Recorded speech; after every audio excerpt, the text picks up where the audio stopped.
Muchas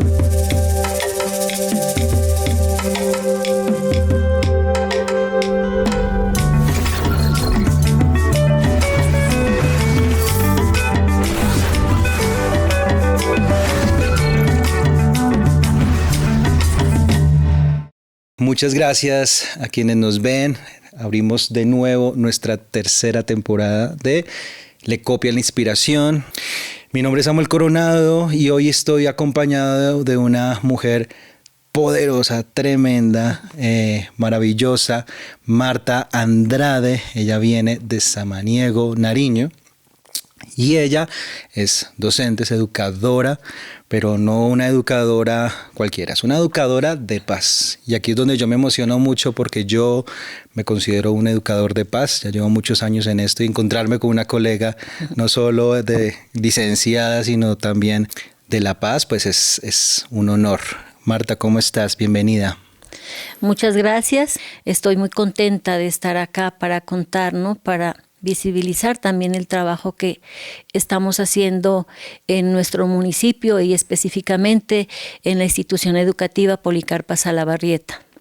Exacto, pues Marta, como bien dice, viene de un municipio, pues sí, que ha estado marcado por la violencia, el conflicto armado allí, pero también con una apuesta transformadora desde la educación y ha creado unos entornos muy poderosos de construcción de memoria con jóvenes, con la comunidad allí y no solo eso, sino que pues también has estado muy vinculada a los diferentes espacios de incidencia en torno a la paz, que ya nos contarás un poco a través de ello. Pero bueno, vamos a empezar en orden, porque quisiera que muchas personas, yo estoy seguro, muchas personas no conocemos muy bien qué es Samaniego. Este territorio bello, un territorio con un potencial tremendo, no solo en su contexto cultural, ambiental, sino humano, ¿no? ¿Cómo es Samaniego? Samaniego es un municipio muy bonito, ¿no? Es un municipio rodeado por montañas. Por eso nos dicen huaycosos, porque Samaniego está ubicado en un hueco. Ese huayco es un vocábulo quechua, ¿sí? De que significa hueco. Entonces por eso nos dicen huaycosos. El huayco es el sentimiento nuestro, es lo que nos identifica, ¿no? Como samanieguenses. Es un municipio donde afectado por la violencia, azotado por el conflicto armado, pero también que tiene una comunidad que resiste, ¿no? Que resiste con iniciativas locales, ¿no? De paz. No solamente está la iniciativa que nosotros lideramos en el Museo Escolar de la Memoria, sino hay otras iniciativas, ¿no? Entonces es un municipio muy bonito, está denominado como alma cultural, ¿no? Musical y cultural de Colombia, de Nariño, porque cada año allí se celebran las fiestas, es el concurso de bandas, ¿no? Donde los niños, los jóvenes, a través de la música también, ¿no? La música resuena como un grito de paz. Entonces es un municipio bastante pujante, un municipio donde tiene una gente muy cálida, una gente comprometida, ¿no? Con todos los procesos de construcción de paz, de sacar adelante el municipio, pero que también ha sido un municipio bastante afectado por la violencia. Así es, pues según últimos registros de pues la historia del conflicto armado allí en Samaniego, pues se registran más de 22,000 personas víctimas de esta violencia y sobre todo por el tema de las minas antipersona, ¿no? Que allí es un tema constante, ¿no? Y han sido muchas las víctimas con este flagelo. ¿Cómo te recuerdas? ¿Cómo reconstruyes un poco tus primeros años relacionándote en Samaniego? Tú eres de allá, naces en Samaniego, ¿sí? ¿Y cómo son tus primeros años? ¿Qué recuerdas en tus primeros años de vida en Samaniego? Bueno, yo recuerdo una infancia muy bonita, muy feliz. Una infancia donde la naturaleza comunitaria del pueblo era jugar en las calles hasta las 10, 11 de la noche, las puertas abiertas de todas las casas, los vecinos en los corredores, charlando, hablando con los niños, los jóvenes. Nosotros en verano y yendo a los ríos a bañarnos, ¿no? Era un municipio muy bonito, muy sano. Era, digo, porque ahora no lo es. Okay. Era un municipio visitado por personas de otros municipios de clima frío, como Túquerres, como Ipiales, Pupiales, Pasto. Era un sitio de veraneo, ¿no? Y entonces cada año en julio y agosto llegaban personas de otros lugares a estarse en Samaniego, 1 mes, 2 meses, porque era un municipio muy bonito, es muy cálido, tiene un clima muy agradable, ¿no? Y era muy tranquilo. Entonces, mi infancia fue muy bonita porque sí éramos felices, porque podíamos los niños salir a jugar al parque con tranquilidad, lo que ahora no se puede. Podíamos nosotros desplazarnos a cualquier lugar, a cualquier vereda con tranquilidad, porque no pasaba nada, ¿no? Pero cuando ya en la época del 2000, cuando empiezan a llegar los grupos armados a nuestro municipio, cambia todo. Cambió la naturaleza comunitaria, ¿sí? Cambia esa naturaleza y entonces ya la población empezamos a vivir esos rigores, ¿no? Del conflicto, víctimas nosotros de enfrentamientos, de vivir una guerra que nunca la pedimos, de vivir la zozobra, el miedo, la angustia.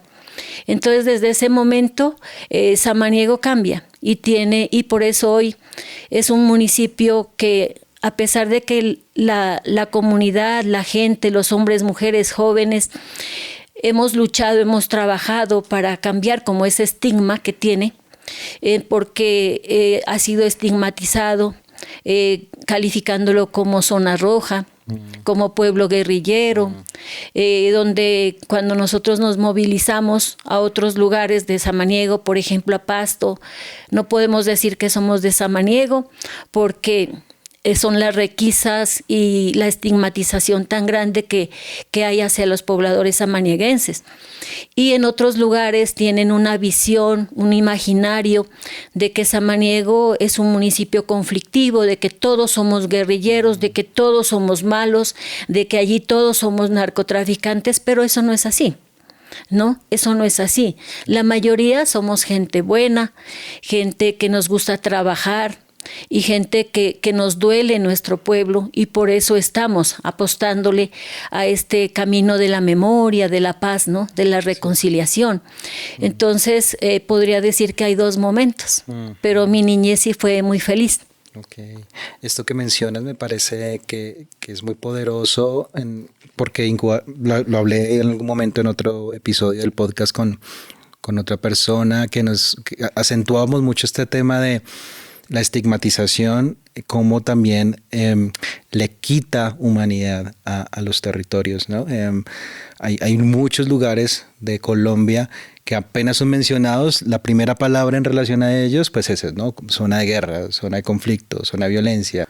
Pero se nos olvida lo que tú has mencionado, ¿no? Montañas, el Guayco, ríos. Los ríos, esta historia tan hermosa de crecer en un espacio completamente libre, donde la gente se entretejía en relacionamientos muy, muy abiertos, ¿no? Tener la puerta abierta, sí. Que era muy común en unos años atrás en muchos lugares de Colombia, y saber que eso se pierde también. ¿Tú con quién te criaste? Con mi papá, mi mamá, mis hermanos, sí, mis 4 hermanos. 4 hermanos, ok. Sí. ¿Y siempre han vivido todos allí? Siempre juntos, sí. Ha sido una familia muy bonita, humilde, pero que siempre nos inculcaron los valores, los principios, y ser personas de bien, ¿no? Y trabajar también, servir. Y eso siempre nos inculcaron que había que servir, que uno no viene a este mundo a ser egoísta, sino a servir. Y de allí, pues, ha sido el trabajo que yo emprendo, no solamente desde ahora como docente, sino desde que estaba en el colegio, ¿no? Entonces ya yo me inclinaba por estos temas de la construcción de la paz, ¿sí? Entonces sí, nosotros tuvimos una infancia muy bonita junto a mis padres que eran muy humildes, pero que sí nos formaron de una manera correcta, diría yo. ¿Todos siguen allí o en Samaniego?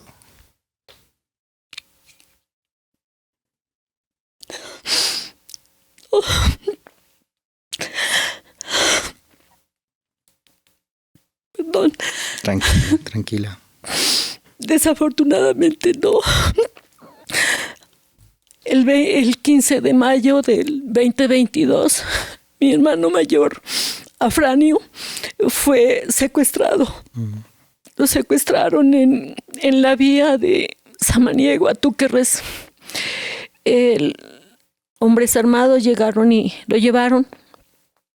Desde ese momento nosotros inicialmente pedían una cifra muy alta, 2,000 millones de pesos, que nosotros nunca los hemos conocido, no los vamos a conocer tampoco.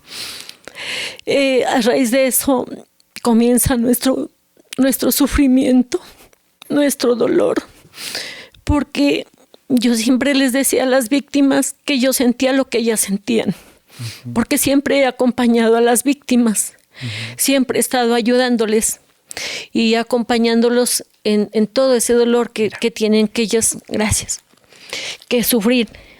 Pero ellas me decían, no, profe, nosotros, usted sí sabemos que nos quiere, que nos acompaña, que siente dolor frente a al dolor que nosotros sentimos, pero nunca va a ser el mismo, me decían ellas. Y ahora les doy la razón.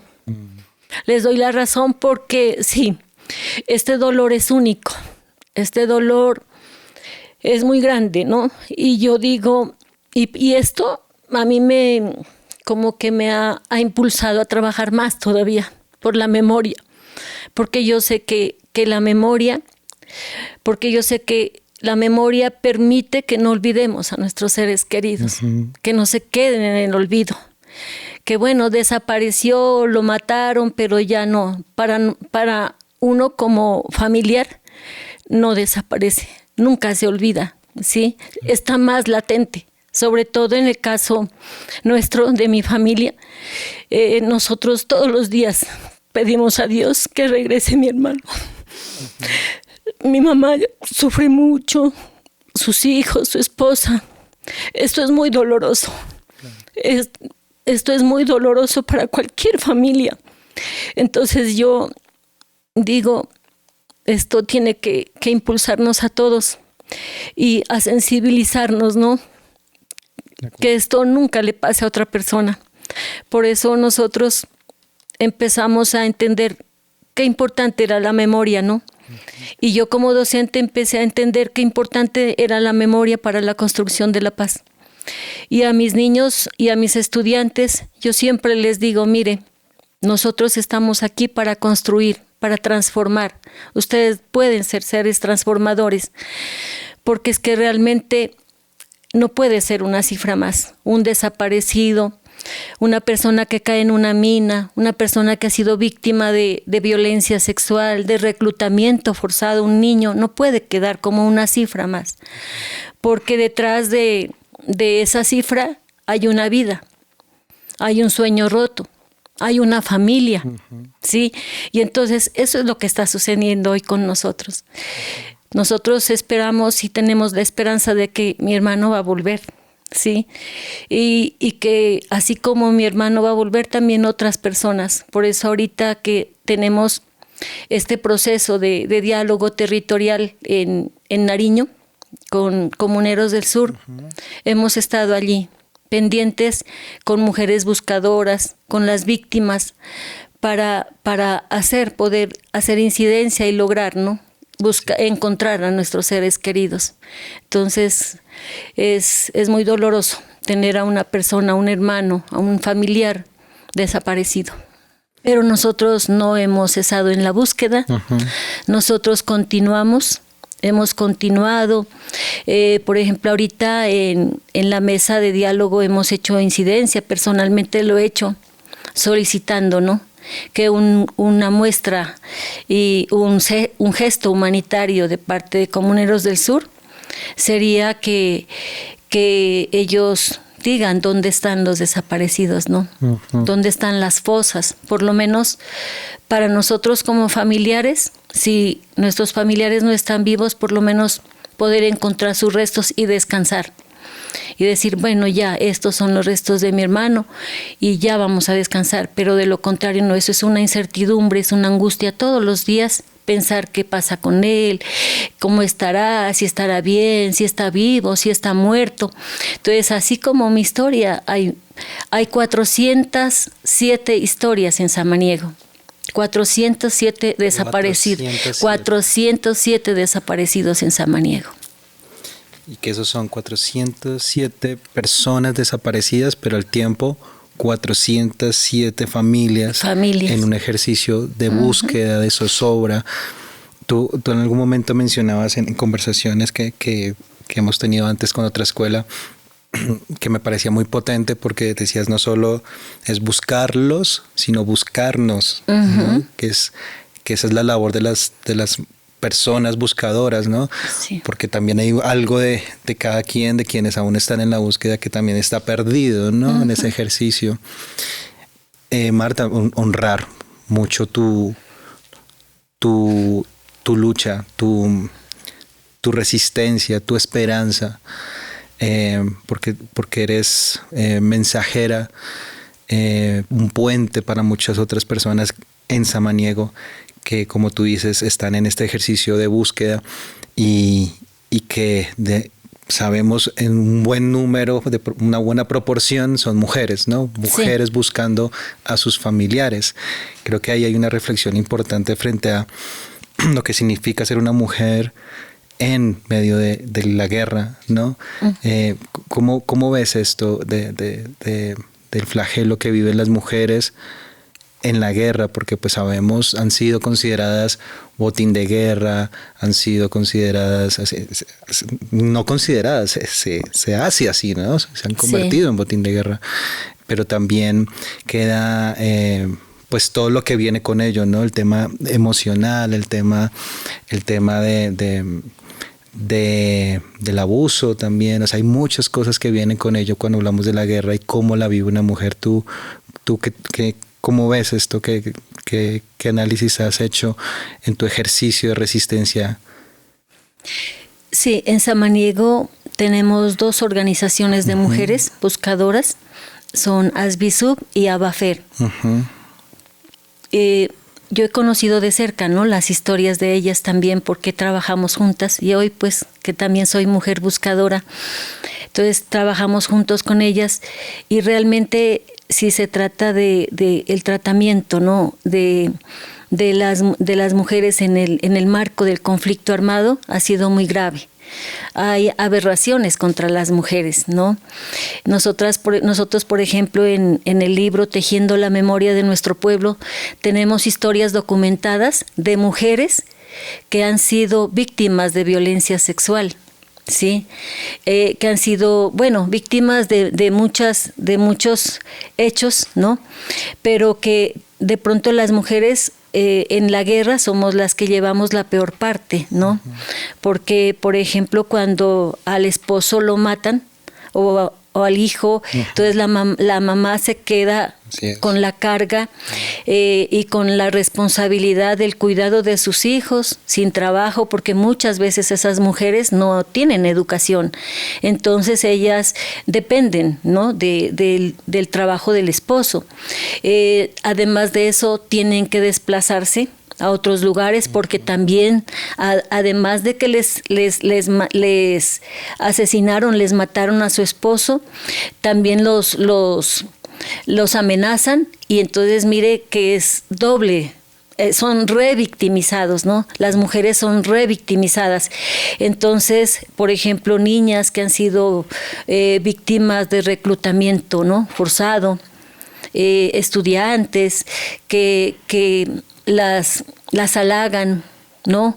Las halagan, las atraen con cosas, generalmente las niñas, los niños viven en situaciones de pobreza, entonces ellos se sienten atraídos por algo que les ofrecen. Claro.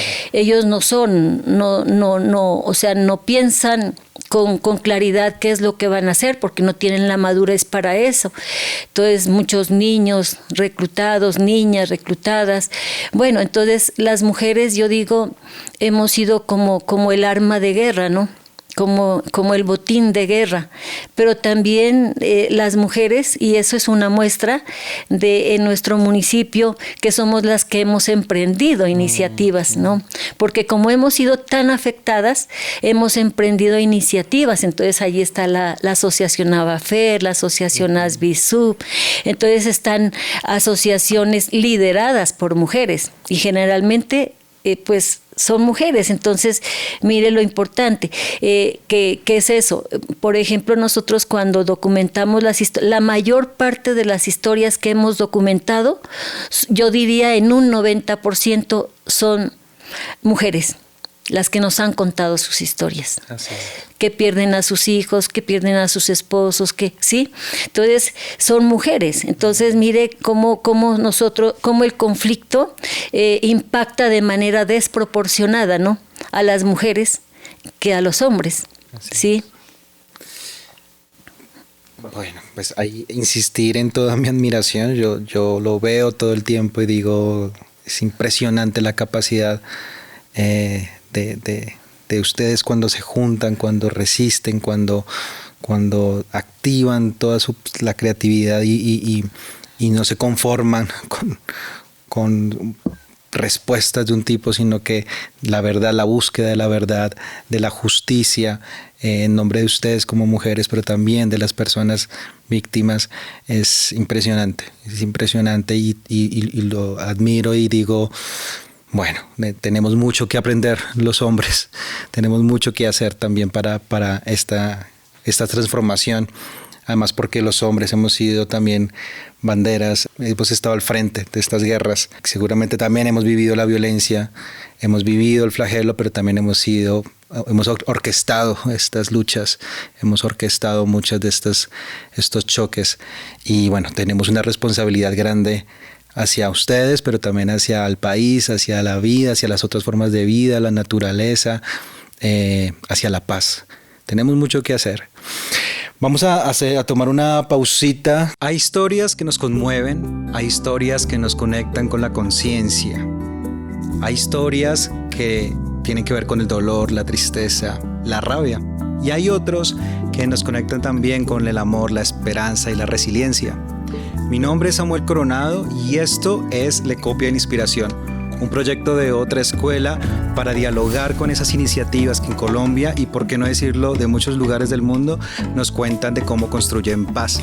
Les invitamos a escuchar estas historias para aprender, para cultivar, para sanar. Esperamos que lo que nos traen nuestras invitadas sea una oportunidad de transformación. Bienvenidos a Le Copia la Inspiración.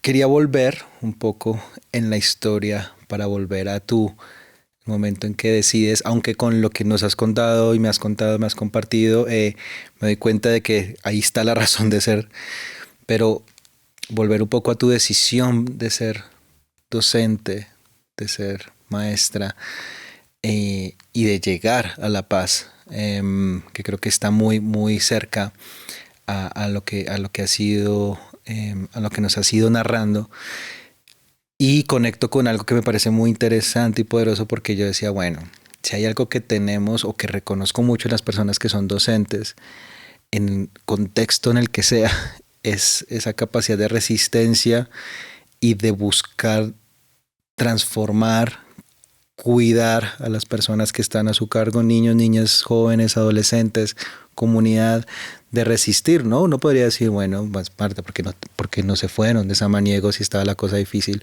pero hay un propósito mayor, ¿no? Y creo que está muy ligado a esta práctica, este quehacer, este ejercicio de la docencia, porque es comprometerse también con esas vidas que están allí, que siguen allí, que necesitan una voz de esperanza. Pero ¿cómo lo decides? ¿Cómo decides, bueno, quiero dedicarme a esto?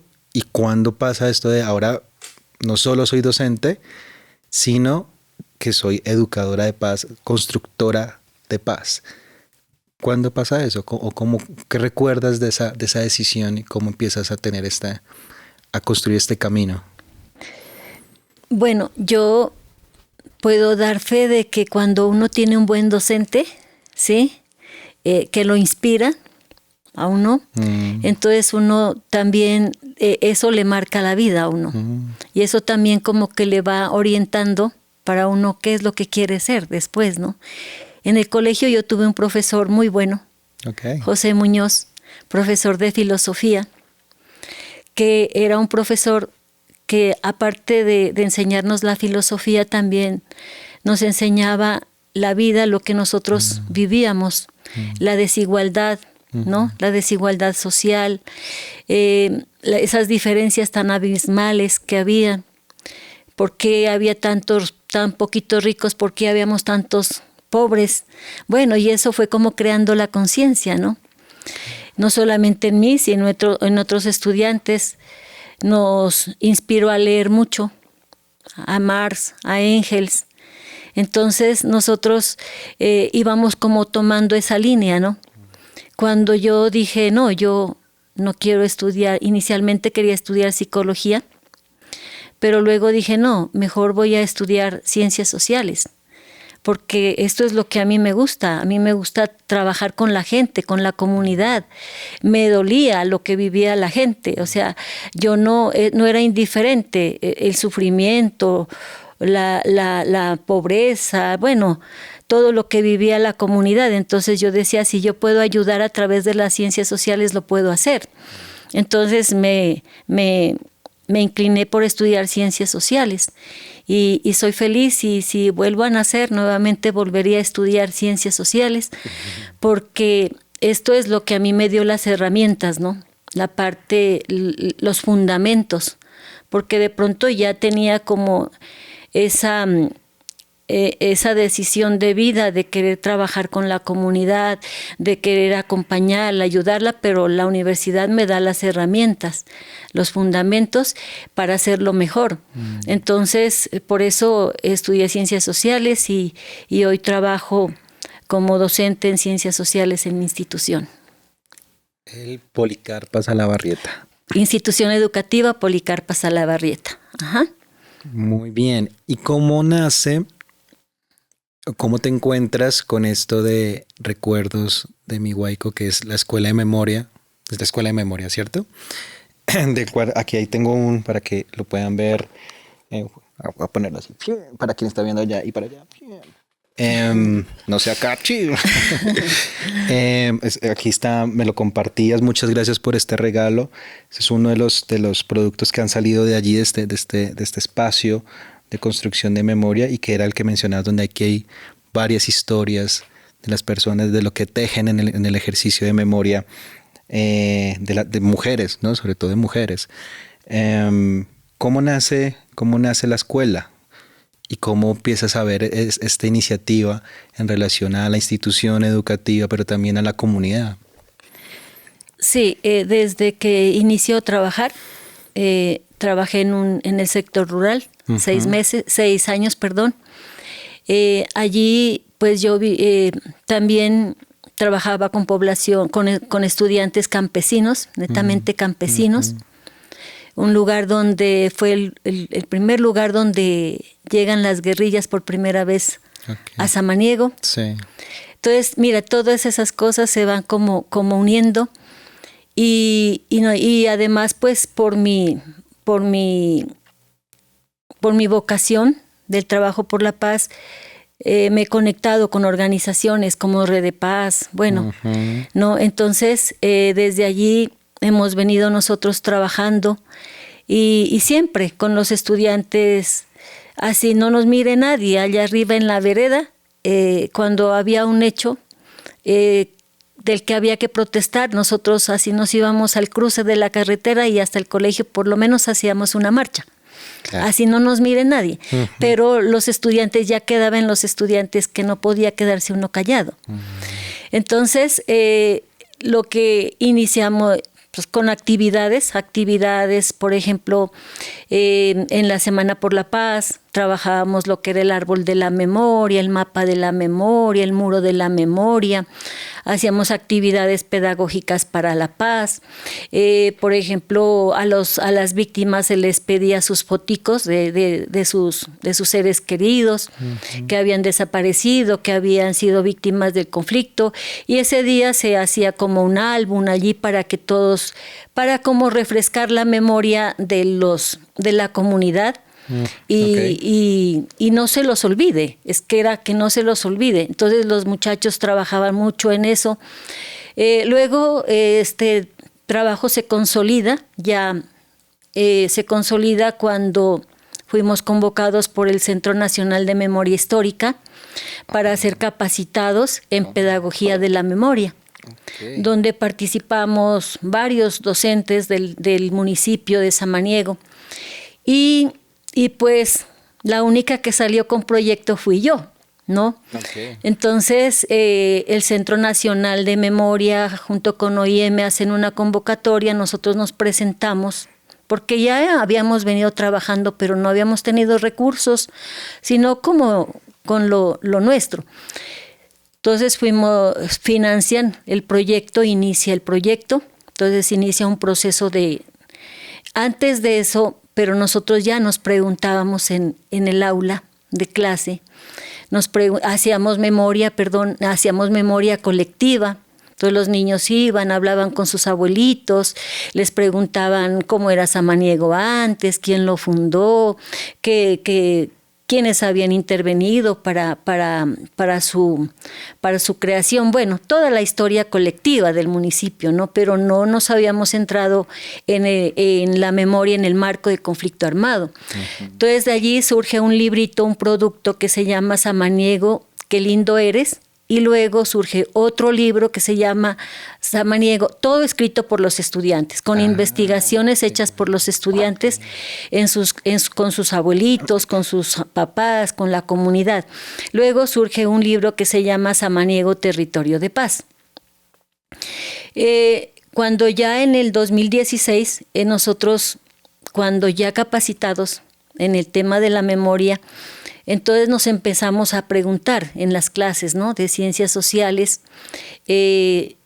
Primero empezamos a mirar la importancia de la memoria. Qué importante era la memoria para conocer de nuestro pasado y saber pues cómo vivíamos ahora en medio de la guerra todavía.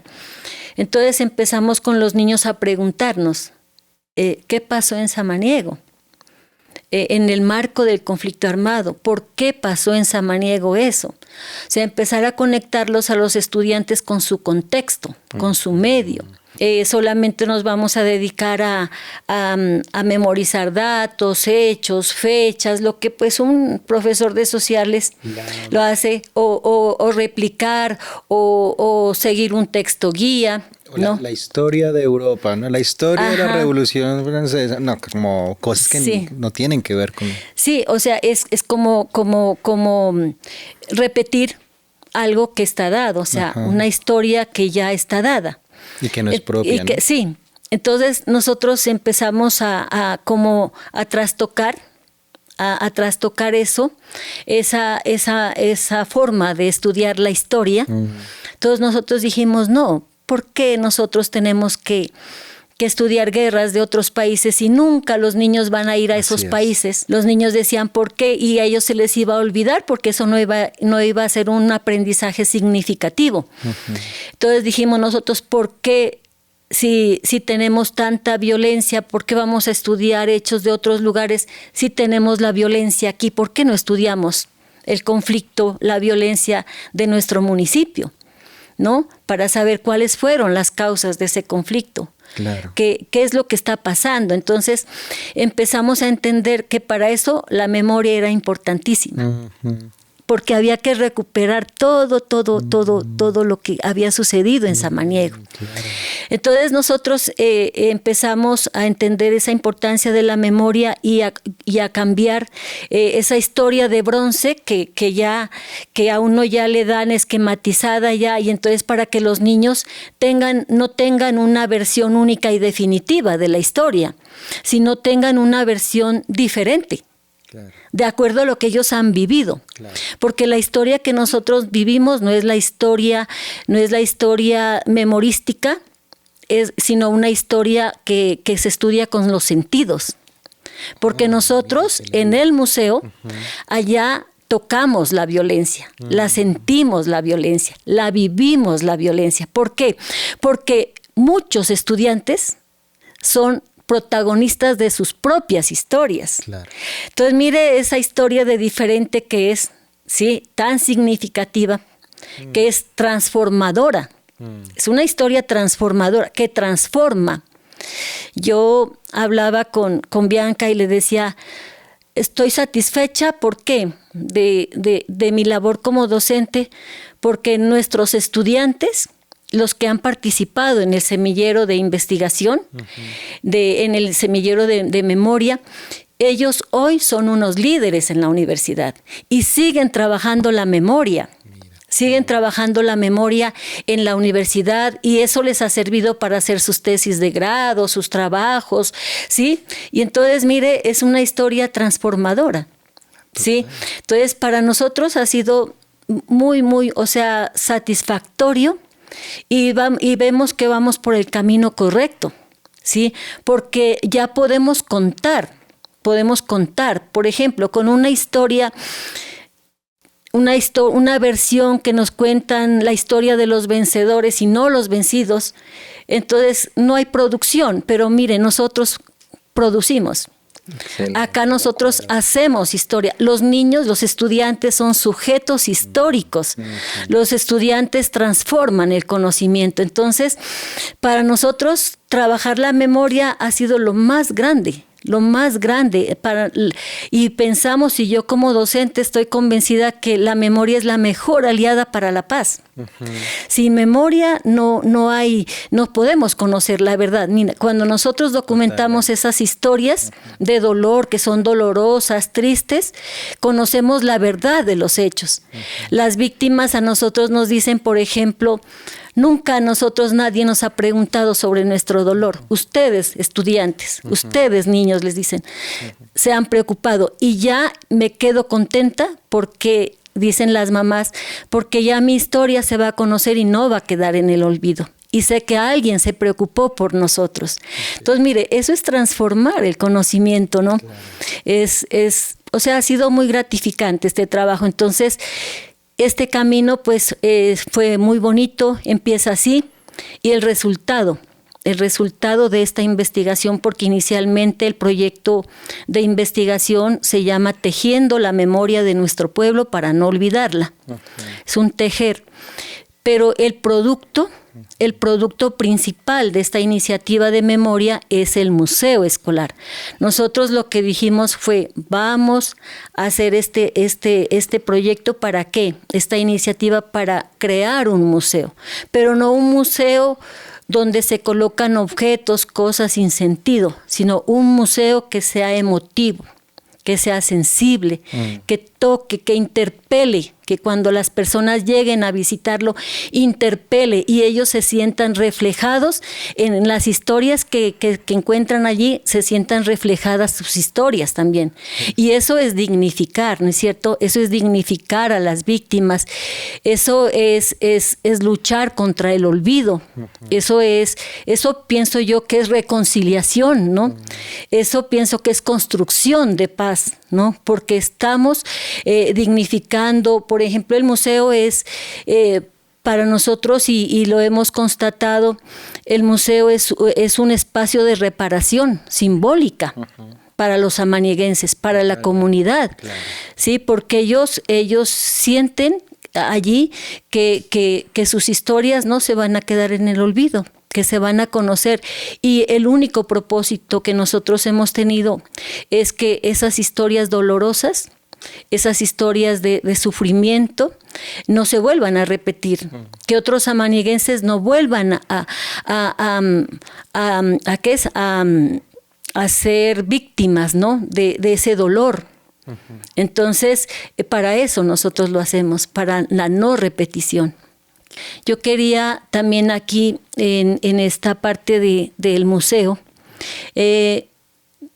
hacer hincapié en que todas las piezas, todas las imágenes, todo lo que se encuentra en el museo es creado por los estudiantes.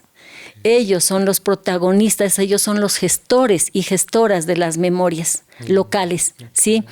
Y también quería hacer hincapié de que el museo no es un archivo frío, que el museo es un aula viva, ¿no? Un aula viva donde se aprende con los sentidos, lo que decía anteriormente, donde cuando las personas llegan se interpelan. Entonces, mire, casi igual me pasó a mí, ¿sí? Lo mismo que estoy leyendo aquí, lo mismo que estoy mirando aquí, cuando miran el jardín de la memoria, de la verdad y la memoria, cuando miran a los 8 jóvenes que fueron masacrados. Y entonces los jóvenes dicen, mire, lo mismo, esto no puede volver a ocurrir, esto no puede volver a pasar. Entonces es como nosotros en la institución educativa Policarpa Salabarrieta, es una institución que trabaja en valores y también hoy estamos trabajando como Escuela Territorio de Paz. Y en ese sentido hemos venido trabajando diferentes proyectos también y para decirles, ¿no?, a las otras instituciones que hay otras salidas frente al conflicto y que los maestros y maestras tenemos gran responsabilidad y podemos hacer propuestas metodológicas, pedagógicas, estrategias, ¿no?, de salir de esa rutina del aula y convertir el aula en un laboratorio de paz, ¿no? En un laboratorio que transforma, que también que invita a los estudiantes a comprometerse con su medio, con su territorio. ¿Para qué? Para buscar y ser como los gestores de paz. Sí. También me gustaría aquí contarles que en la institución educativa Policarpa Salabarrieta estamos trabajando un tema muy importante que es como ayudar a sanar, ¿no?, a nuestros muchachos, sanar sus heridas, porque muchas de las historias que usted encuentra en el libro son contadas por ellos mismos, ellos son los protagonistas de sus propias historias y también nosotros estamos buscando pedagogías sanadoras, que sanen, ¿no?, y reparadoras, porque la escuela ha sido también muy afectada por el conflicto armado, ¿no? Qué maravilla, Marta, me encanta escucharte además porque esto que has dicho es muy potente. Esto de la memoria no está solo en la razón, ¿no? Como no queda ya como en un archivador, pues, sino que la memoria pasa por el cuerpo, pasa por los sentidos, pasa por el alma, el espíritu, ¿no? Y cuando se teje desde allí, apelamos a otras formas, ¿no?, de reconciliarnos, de humanizarnos, de resistir, de conservar la esperanza, la empatía, la compasión, por las personas que continúan allí, pero también por las que no están, por las que se está luchando, por su memoria.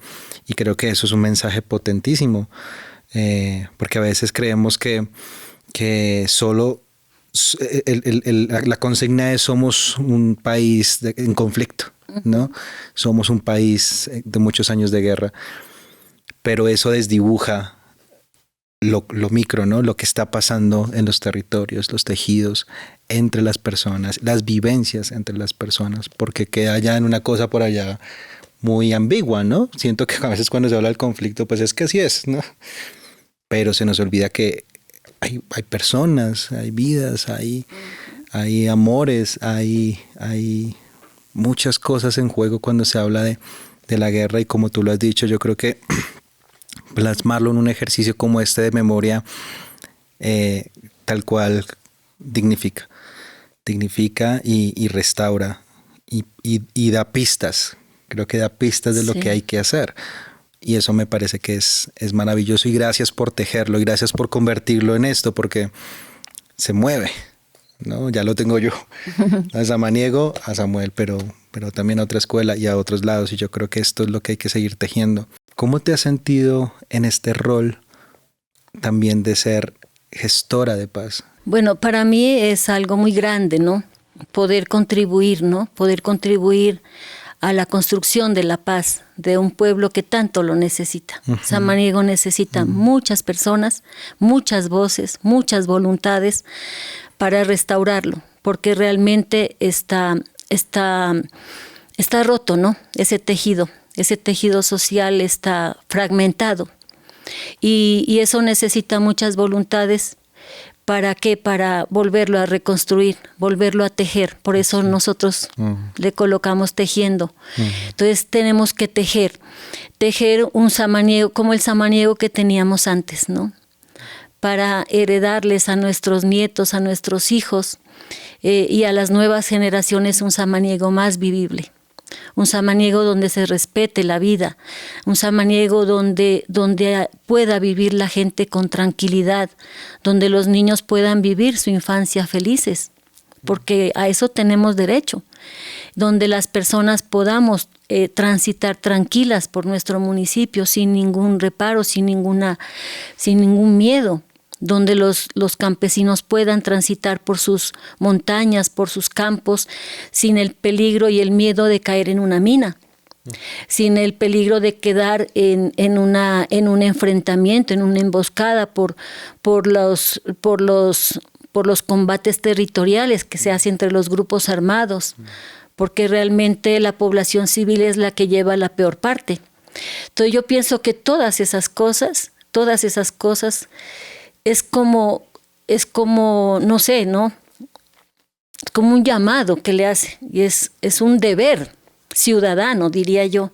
Es un deber ciudadano trabajar para eso, ¿no? Trabajar, y además siempre digo que el que no vive para servir no sirve para vivir. Entonces uno tiene que servir. Y si uno no ayuda pudiéndolo hacer, teniendo las herramientas para hacerlo. Por ejemplo, no es más que dedicarse más tiempo. Por ejemplo, nosotros con lo del museo, ¿cómo ha transformado a la comunidad? ¿Cómo ha transformado a la comunidad?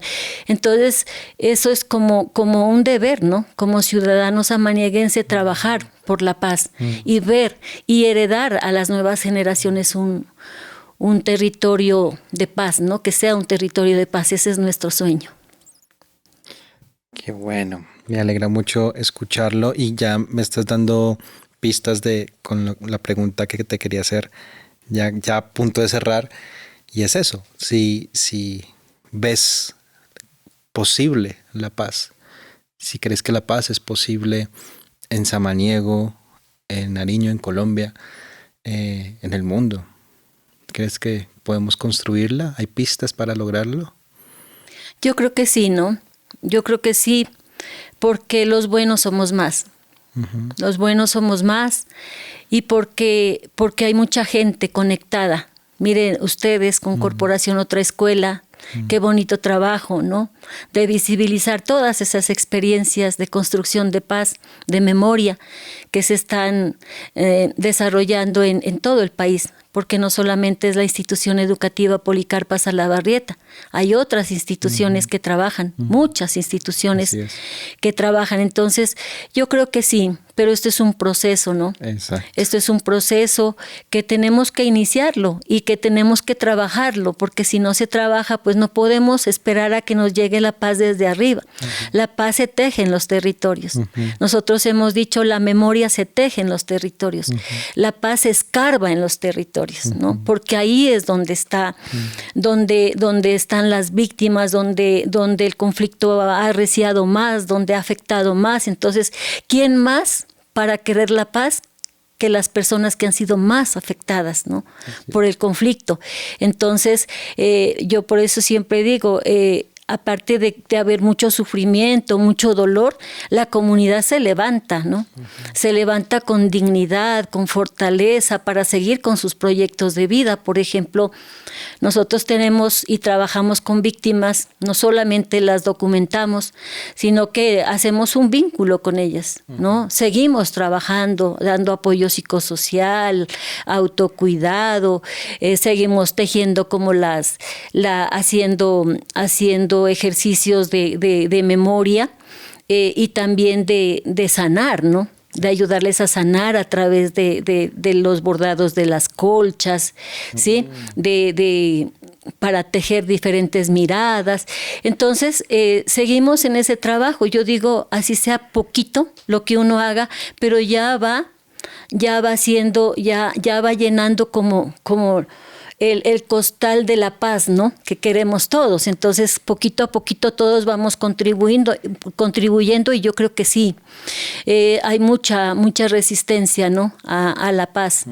La guerra, pues, hemos mirado que a algunos les interesa mucho y para ellos es muy importante la guerra, pero somos más los que queremos la paz. Y yo sé que se va a conseguir la paz. Marta, muchas gracias por tus palabras, por tu historia. Me gustaría también decir que hay algo que me motiva mucho a dejarlo para cerrar, y es que creo que hay una invitación implícita en lo que nos has compartido, en lo que me has compartido, y ese es un punto que puede sonar raro para muchas personas, ¿no? Pero que si lo escarbamos un poco más, tiene un potencial a favor de la paz, y es la desobediencia. Una desobediencia, no la que nos enseñaron en la casa, ¿no? A papá y a mamá, sino esta desobediencia necesaria para reconocer cuando algo es injusto y no acomodarnos, ¿no? Cuando algo no funciona, no está funcionando, y que es importante hacer algo con eso, y revertirlo o transformarlo, es necesario, porque solo así podemos conseguir la paz. Y tú has dicho, esta educación tradicional aquí no sirve, o sea, y eso hay que reconocerlo, una que otra cosa sí, pero reconocer, saber que necesitamos ir a la raíz de la historia propia, reconstruirla, entretejerla entre no solo las personas adultas, sino niños, niñas, adolescentes, todas hacemos parte de ese territorio, de nuestros territorios. En este caso específico, todas ellas hacen parte de Samaniego y han hecho este ejercicio tan bonito. Es decir, es darle pie a que la educación es muy importante. Esta etapa de los primeros años de aprendizaje y de enseñanza también, porque los niños también enseñan, y las niñas y los menores. Yo creo que es decir que allí hay mucho por hacer. En la escuela hay mucho por hacer, pero si no se transforma, si no dialoga con las realidades de las personas que están allí, pierde sentido. Y es muy difícil cultivar cosas importantes para la paz, ¿no? Como lo mencionabas en un momento, ¿no? Y es la empatía, la solidaridad, la compasión. Creo que esas cosas las perdemos, las hemos perdido como sociedad, y por eso es tan difícil a veces conectar para poder transformar la violencia, esta cultura de la violencia, transformarla en una cultura de paz, porque está ahí pegado, ¿no? Entonces nos educan primero para competir, para ver quién llega primero, para ver quién gana, y no nos importa la otra persona. Y yo creo que para transformar la humanidad necesitamos que en los primeros años de vida se nos enseña a humanizarnos, y creo que lo estás haciendo de una manera maravillosa, y gracias por dejarlo aquí, porque creo que es también una invitación a quienes están allá en la escuela, que hay mucho por hacer, tienen un escenario importantísimo en el cual aportar, y que creo que vale la pena hacer cosas allí para lograr una sociedad distinta. Muchas gracias, Marta, por tu presencia, vuelvo a golosiona a tu hermano. Esperamos la verdad llegue, la restauración llegue, para ti, para tu familia, para las mujeres que te acompañan en el espacio de las buscadoras, y que se acabe la violencia en Samaniego. ¿Quieres decir algo para cerrar? Sí, yo quisiera agradecer, ¿no? Agradecer esta invitación para contar, ¿no?, lo que nosotros en nuestros territorios estamos haciendo, territorios tan alejados y tan afectados por la violencia, pero que resistimos. Y resistimos con iniciativas como el Museo Escolar de la Memoria, sí, Recuerdos de Miguaico. Y gracias a las personas que nos ven, que nos oyen. Síganos, esto sigue, estamos iniciando esta tercera temporada, vienen voces maravillosas que siguen apostándole a la paz. Ya saben que Le Copia la Inspiración la pueden encontrar en YouTube, en Spotify, y bueno, pueden seguir a Otra Escuela en Instagram, en Facebook y en TikTok. Allí ya estamos, así que allí pueden ver fragmentos de las conversaciones, pero también pues esta amplia invitación a lo que queremos hacer desde Otra Escuela, que es realmente tejer la paz colectivamente. Hoy con Marta, mañana con ustedes, espero. Así que muchas gracias y nos vemos en una próxima ocasión. Muchas gracias, Marta. A ustedes, muchas gracias.